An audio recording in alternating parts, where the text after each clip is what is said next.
चलिए स्टॉक फटाफट की शुरुआत करते हैं और यहाँ पर बाजार बंद होने से पहले शानदार ट्रेडिंग आइडियाज़ आपके लिए लेकर आते हैं। मुनाफे के ऑप्शंस की भी आपको रणनीति देते हैं, लेकिन उससे पहले एक बार बाजार की बड़ी बातें देख लेते हैं। और बाजार में हम देख रहे हैं 25,960 के पास एक दायरेबंद कारोबार फिलहाल दिखाई दे रहा है, लेकिन बैंक निफ्टी अगर आप देखें तो लगभग 250 अंक चढ़कर 58,500 के करीब हमें कारोबार करता हुआ दिखाई भी दे रहा है। निफ्टी मेटल जोरदार इंडेक्स के लिहाज से हम देख रहे हैं 2.5% की तेजी के साथ कारोबार में। वहीं अगर हम रियलिटी भी देखें तो 1% के पार की मजबूती इंडेक्स वाइज भी हमें यहाँ पर आती हुई दिखाई दे रही है। और ओवरऑल मार्केट ब्रेथ अगर हम देखें तो 1549 एडवांसेस हैं, 1290 यहाँ पर डिक्लाइंस फिलहाल हमें दिखाई दे रहे हैं। टॉप गेनर्स में एशियन पेंट्स हम देख रहे हैं 4% मजबूत, आईसीआईसीआई बैंक 2.5%, हिंडाल्को 2%, एलएनटी में 1.5%, जियो फाइनेंस, बजाज फिनसर्व, भारतीय एयरटेल में 1.25 से 1.5% की तेजी के साथ कारोबार होता हुआ दिखाई दे रहा है। और अगर हम इटर्नल देखें तो यहाँ पर 2.25% की कमजोरी के साथ आज स्टॉक में गिरावट है। ओएनजीसी 1% टूटता हुआ, श्रीराम फाइनेंस लगभग 0.5%, पीईएल, टाटा स्टील, एमएनएम में भी हम देख रहे हैं लगभग आधे परसेंट की कमजोरी के साथ आज के सत्र में कारोबार होता हुआ दिखाई दे रहा है। तो लगातार कमोबेश कल की क्लोजिंग के बाद के दौरान हमने जो बाजार की चाल देखी थी उसी तरह की चाल हमें फिलहाल भी दिखाई दे रही है। दायरेबंद कारोबार और बेहद जोरदार कोशिश बाजार की 26,000 के पार पहुंचने की और वहां बने रहने की। लेकिन चलिए बाजार का सेटअप एक्सपर्ट के लेंस से हम समझने की कोशिश करते हैं। Amol Athawale, vice president technical research, Kotak securities हमारे साथ जुड़े हुए हैं। अमोल, हाय आफ्टरनून, स्वागत है आपका स्टॉक फटाफट में। और बाजार का सेटअप हम समझ लेते हैं, काफी दायरेबंद कारोबार हो रहा है और ट्रिगर के लिहाज से बताइए टेक्निकली चार्ट पर बाजार क्या आपको फिलहाल संकेत दे रहा है? जी नमस्ते and good afternoon. I think overall setup जिस तरीके से चेंज हुआ है, एक शार्प रिवर्सल के बाद मार्केट ने पॉजिटिव मोमेंटम कंटिन्यू रखा है। अगर हम पैटर्न के हिसाब से देखेंगे तो भी इंट्राडे चार्ट्स पे higher high higher lows formation maintain रखा है। और अगर हम एवरेजेस के हिसाब से देखेंगे तो 20 डे सिंपल मूविंग एवरेज को सक्सेसफुली क्लियर किया है और अभी निफ्टी उसके ऊपर ही ट्रेड होता हुआ हम देख रहे हैं कंफर्टेबली। तो मुझे लगता है सेटअप पॉजिटिव है। Buying on dips and sell on rallies would be the ideal strategy, क्योंकि थोड़ा सा ज्यादा चल चुका है, टेम्पररी ओवरबॉट कंडीशन है। लेवल्स के हिसाब से अगर मैं देखता हूं तो 25,800 एक पोजिशनल ट्रेडर्स के लिए एक इम्पोर्टेंट अभी सपोर्ट जोन का काम करेगा। जब तक उसके ऊपर है ये सेटअप बना रहेगा। On the higher side Nifty में जो पहला रेजिस्टेंस रहेगा वो 26,100 का रहेगा। वहीं पे लास्ट टाइम करेक्शन ट्रिगर हो गया था। उसके बाद हमने एक डिसेंट फॉल निफ्टी में देखा था। 26,100 and 26,200 positional point of view से इमीडिएट रेजिस्टेंस रहेंगे। और राइट, बैंक निफ्टी को लिहाज से आपको अभी क्या लेवल्स आकर्षक दिखाई दे रहे हैं? यहाँ पर सेटअप क्या आपको निफ्टी के मुकाबले बेटर दिखाई दे रहा है मोल? जी बिल्कुल, क्योंकि एक रेंज ब्रेकआउट आने के चांसेस काफी ब्राइट लग रहे हैं। इनफैक्ट कल जो रैली आया था वो आईटी ने लीड किया था। आज थोड़ा सा बैंक निफ्टी और स्ट्रांग होते हुए देखने को मिल रहा है और ये रेंज ब्रेकआउट फॉर्मेशन सक्सेसफुल होता है तो एक पोजिशनल पॉइंट ऑफ व्यू से भी प्राइवेट और पीएसयू दोनों बैंकिंग सेक्टर्स में रैली पॉजिटिव साइड पे आने के चांसेस काफी ब्राइट है। आज का डे लो या 58,000 एक इम्पोर्टेंट रेफरेंस पॉइंट रहेगा ट्रेडर्स के लिए। पॉजिटिव साइड पे अगर ये मोमेंटम कंटिन्यू रहता है तो कहीं ना कहीं बैंक निफ्टी 58,900 या 59 की तरफ बढ़ता हुआ हम आने वाले दिनों में देख सकते हैं। और राइट, तो यहाँ पर सेटअप ज़्यादा मजबूत बैंक निफ्टी में और 58,900 या 58,900 या 59,000 तक के लेवल्स के करीब यहाँ पर बैंक निफ्टी जाता हुआ दिखाई दे रहा है। लेकिन चलिए अब अमोल, हम न्यूज़ मेकर काउंटर्स की ओर बढ़ें उससे पहले चलिए आपके आज के ट्रेडिंग कॉल्स अगर आप बताना चाहें, क्या रिकमेंड करेंगे दर्शकों को? दो पिक्स के पोजिशनल पॉइंट ऑफ व्यू से देख रहा हूँ तो पहला जा रहा हूँ डीएलएफ के साथ 765 के आसपास से पोजिशनरी टारगेट निकल के आ रहे 800 के और स्टॉप लॉस उसका रहेगा 750 का। हालांकि ये 2 दिन के रैली में स्टॉक चला नहीं है, बट जिस तरीके का फॉर्मेशन है कंसोलिडेशन काफी पॉजिटिव लग रहा है। यहाँ पे अगर रिवर्सल आता है तो डीएलएफ में पोजिशनल पॉइंट ऑफ व्यू से अब फ्रेश अप ट्रेंड रैली आने के चांसेस काफी ब्राइट लग रहे हैं। दूसरा बैंक ऑफ इंडिया के साथ जाना चाहूंगा। 146 है, ये भी पोजिशनल पॉइंट ऑफ व्यू से मैं देख रहा हूँ 156 160 के टारगेट्स निकल के आ रहे हैं। स्टॉप लॉस उसका रहेगा 143। स्टॉक एक कंसिस्टेंटली हायर लोस फॉर्मेशन में है, स्ट्रॉन्ग मोमेंटम में है। हालांकि आज या कल में चला नहीं है, बट कंसोलिडेशन पॉजिटिव है। स्टैंडर्ड डिस्क्लेमर, ये दोनों ही स्टॉक हमने हमारे प्लेटफॉर्म में शॉर्ट टर्म के लिए रिकमेंड किए हुए हैं। ATLF में खरीदारी की सलाह आती हुई और टारगेट आप रेकमेंड कर रहे हैं 800 का, स्टॉप लॉस 750 का इसमें रेकमेंड किया जा रहा है। उसके बाद बैंक ऑफ इंडिया भी आपकी आज की लिस्ट में है खरीदारी की, और टारगेट 156 से लेके 160 का आप रेकमेंड कर रहे हैं। स्टॉप लॉस 143 का लगाने की सलाह है। करंट मार्केट प्राइस ऑलमोस्ट 146 के लेवल पर आपने इनिशिएट करने की सलाह दी है खरीदारी की। लेकिन चलिए अब स्टॉक स्पेसिफिक एक्शन पर बातचीत करेंगे और हीरो मोटोकॉर्प की बात करते हैं। दूसरी तिमाही के नतीजे यहाँ पर जारी करेगी कंपनी, और नतीजे कैसे रह सकते हैं। सृष्टि शर्मा तमाम डिटेल्स लेकर, अनुमान लेकर हमारे साथ जुड़ी हुई हैं। सृष्टि, बताइए क्या उम्मीद बनाएं? हीरो मोटोकॉर्प की जो वॉल्यूम ग्रोथ है वो इस बार शानदार रही है। देखिए क्या कमबैक किया है हीरो मोटोकॉर्प ने। लीडर होने के बावजूद भी जो इनकी वॉल्यूम ग्रोथ रही है साल दर साल 11% की रही है। वहीं तिमाही दर तिमाही 24% की वॉल्यूम ग्रोथ कंपनी ने दर्ज की है। ईवी मिक्स जो है वो इम्प्रूव होता हुआ नजर आया है। पूरे कॉन्ट्रीब्यूशन में 2% से ज़्यादा जो हिस्सा है वो ईवी पोर्टफोलियो से आता है, और साथ ही एक्सपोर्ट्स में भी सुधार इस बार हमें देखने को मिला है। ये सभी फैक्टर्स जो हैं कंपनी के नंबर्स को सपोर्ट करेंगे। इस बार आय की बात करें तो वहां पर 11,949 करोड़ हम उम्मीद लगा के चल रहे हैं। EBITDA के फ्रंट पे 1,793 करोड़ हमारी उम्मीद है।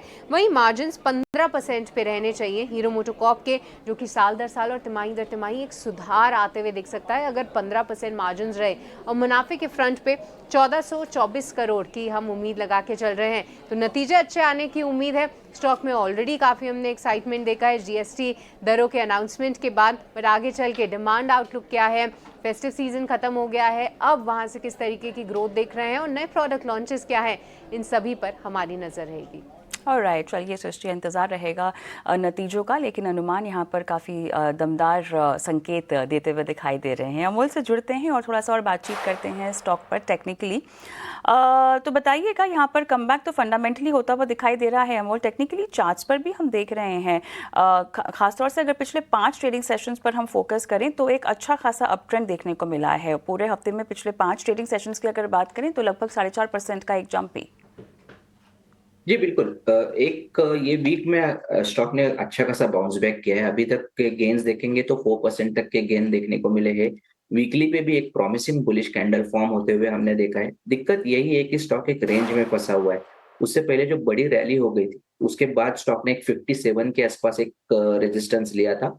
ऑन द फ्लिप साइड अगर मैं देखूं तो 5200 के आसपास सपोर्ट लिया था। यही रेंज में काफी दिनों तक कंसोलिडेशन चला है। कंसोलिडेशन काफी डीप चला है। तो फिलहाल का अगर मैं सेटअप देखता हूं तो मोमेंटम जिसको चेस करना है उनके लिए सपोर्ट रहेगा 5400 का या 5300 का। जब तक उसके ऊपर ये स्टॉक ट्रेड हो रहा है ये मोमेंटम कंटिन्यू रहेगा। On the higher side traders के लिए जो इमीडिएट रेजिस्टेंस जोन रहेगा वो रहेगा 5700 का। यहाँ पर जब तक 5300 या 5400 के ऊपर बना हुआ है तब तक आप मोमेंटम को चेस कर सकते हैं। एक ट्रेडर्स के लिए जो लेवल जो उनको लुकआउट करना है वो लगभग 5700 का है हीरो मोटोकॉर्प में। लेकिन ध्यान रखिए, आज नतीजे भी आ रहे हैं और नतीजों के बाद भी एक बार एक्सपर्ट व्यू हम लेंगे और आपको सटीक रणनीति देंगे। लेकिन चलिए अमोल, न्यूज़ मेकर काउंटर्स की शुरुआत करते हैं और मैं IGL से शुरुआत करना चाहती हूँ। देखिए नतीजों के फ्रंट पर यहाँ पर जो खबर आ रही है बता देते हैं दर्शकों को। रेवेन्यू फ्रंट पर इजाफा देखा गया है, 4023 करोड़ का आंकड़ा यहाँ पर 3914 करोड़ से बढ़कर आता हुआ देखने को मिल रहा है। एबिटा की बात करें अगर हम अमोल, तो यहाँ पर मार्जिन 13.1% से घटकर लगभग 11% के आसपास दर्ज हुआ है। वहीं अगर हम वॉल्यूम देखें, वॉल्यूम ग्रोथ लगभग 3% की बढ़त यहाँ पर दर्ज करती हुई देखी गई है। क्या संकेत आपको मिल रहे हैं टेक्निकली चार्ट्स पर, क्योंकि नतीजे यहाँ पर रेवेन्यू के फ्रंट पे अगर हम देखें, एबिटा हालांकि यहाँ पे 13.6% क्वार्टर एंड क्वार्टर बेसिस का आता हुआ देखने को मिला है, लेकिन पैट हमने देखा है 4.7% बढ़ा है क्वार्टर एंड क्वार्टर, और एबिट मार्जिन हमने देखा है कि यहाँ पर थोड़ा सा कम आया है। क्या कहेंगे? थोड़ा सा मिक्स व्यू रहेगा। एक तो स्टॉक में जो दिक्कत वाला बात है, जो 2-3 महीनों से कंसिस्टेंटली स्टॉक में एक रेंज में फंसा हुआ है। रेंज रहेगा अराउंड 220 के आसपास रहेगा ऑन द हायर साइड, और लोअर साइड अगर मैं देखता हूँ तो 200 डे सिंपल मूविंग एवरेज वहां पे कंसिस्टेंटली स्टॉक सपोर्ट लेता हुआ हमने देखा है। सपोर्ट के लेवल के हिसाब से बात करेंगे तो 200 का लेवल रहेगा। सो 200 नीचे में और 220 ऊपर में, इसी रेंज के अंदर स्टॉक ट्रेड होता हुआ देखने को मिल रहा है। एक पॉजिटिव चीज अच्छी है, जब भी सपोर्ट लेवल के आसपास रिवर्सल फॉर्मेशन आता है तो मोमेंटम काफी स्ट्रांग देखने को मिला है। तो फिलहाल का जो अगर मैं सेटअप है तो उसके हिसाब से अगर कोई मोमेंटम को चेस करना चाहता है अगेन, तो 208 या फिर आज के डे लो के आसपास आएगा। वो अगर मेंटेन है तो बुलिश मोमेंटम कंटिन्यू रहेगा on the higher side. Naturally जो पहला रेजिस्टेंस जोन रहेगा वो 220 का रहेगा। अगर ये 220 का रेजिस्टेंस जोन सक्सेसफुली क्लियर होता है तो स्टॉक में एक पोजिशनल पॉइंट ऑफ व्यू से डायरेक्शनल मोमेंटम आने के चांसेस चार्ट्स पे दिख के आ रहे हैं। यहाँ पर आईजीएल की हमने बात की है, लेकिन अगला काउंटर न्यूज़ मेकर की सूची में हमारे पास है टाटा स्टील।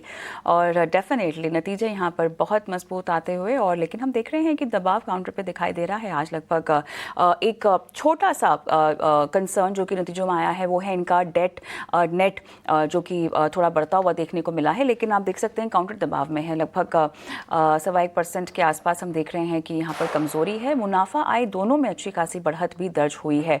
कंसोलिडेटेड रेवेन्यूज अगर हम देखें तो ईयर ऑन ईयर बेसिस 8.9% बढ़ा है ये आंकड़ा। कंसोलिडेटेड डेट अगर आप देखें 44.9% का इजाफा यहाँ पर भी देखने को मिला है। और प्रॉफिट की फिगर भी हम देख सकते हैं कि बढ़कर आती हुई देखने को मिली है। एबिट मार्जिन आप देखिए 15.2% पर आंकड़ा ये दर्ज हुआ है 11.4 के मुकाबले year on year basis. Technically charts पर बताइएगा, क्या वीकनेस कंटिन्यूटी के कोई भी संकेत आ रहे थे ऐसे नतीजों के बाद भी? वीकनेस है आज, जैसे कि आपने कहा ऊपरी लेवल पे दबाव है, बट सेटअप इतना खराब नहीं हुआ है। अगर मैं मीडियम टर्म के हिसाब से देखूं तो रीजन बिहाइंड इट कि अभी भी हायर बॉटम फॉर्मेशन स्टॉक ने मेंटेन है, मीडियम टर्म एवरेजेस के ऊपर कंफर्टेबली ट्रेड हो रहा है।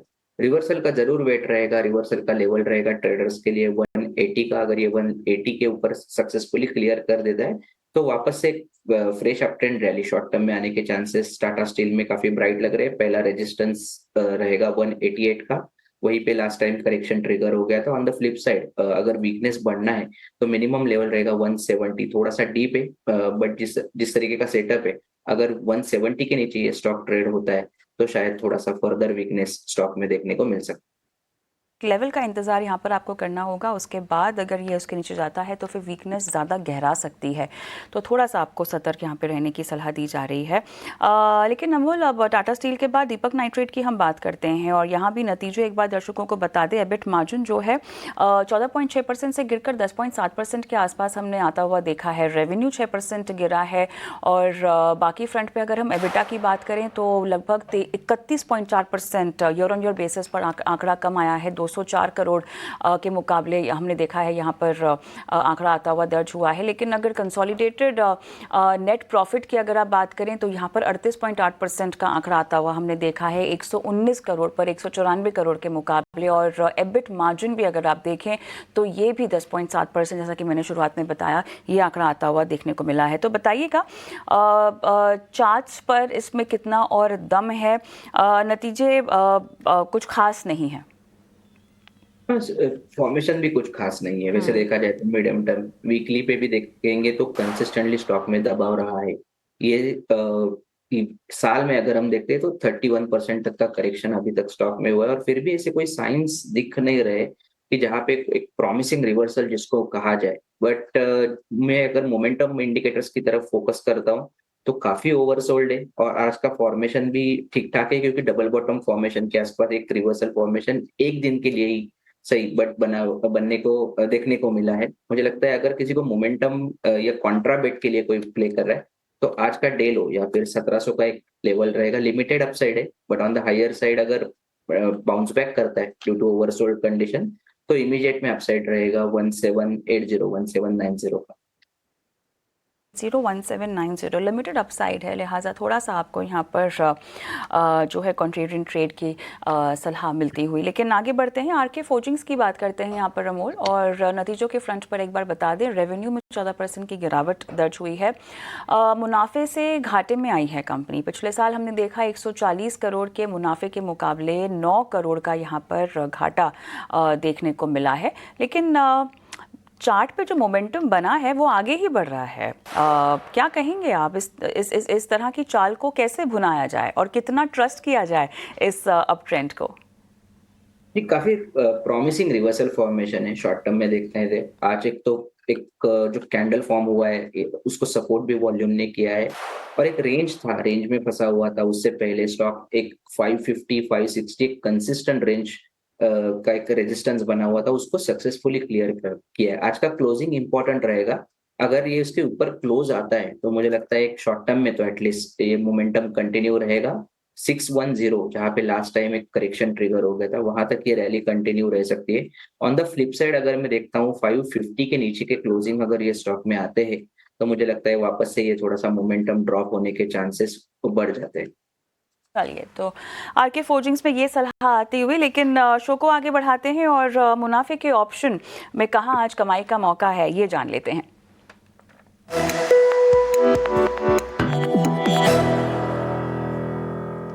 रत्नेश गोयल हमारे साथ जुड़ गए हैं रणनीति बताने के लिए। रत्नेश, हाय आफ्टरनून, बताइएगा अब बाजार ऑलमोस्ट अपने मिड डे मार्केट पर है और अब कहाँ पर रणनीति बनाई जाए, क्या रेकमेंड करेंगे? वेरी गुड आफ्टरनून कविता। बिल्कुल, जो मुझे ऐसा लगता है कि मोमेंटम जो बना हुआ है मेरे हिसाब से वो कंटिन्यू रह सकता है 1-2 दिन और। तो यहाँ पे 26,200 निफ्टी के कॉल लेने की सलाह रहेगी 50 रुपए के आसपास में। 25 रुपए माफ कीजिए 20 रुपए का स्टॉप लॉस लगा के 95 रुपए के टारगेट मुझे यहाँ पे आते हुए दिखाई देते हैं। तो जो मैक्सिमम लॉस होगा 2250 का जो प्रॉफिट बन सकता हो 3375 का।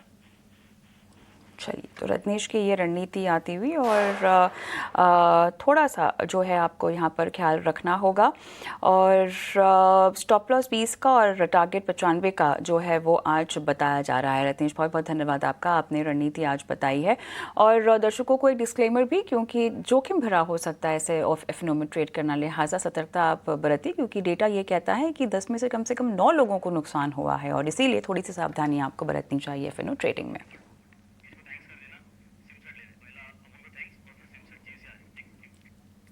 चलिए, इसी के साथ अमोल, आज स्टॉक फटाफट में स्टॉक्स की बातों में इतना ही। आपने समय निकाला, दर्शकों का मार्गदर्शन किया, बहुत बहुत धन्यवाद आपका।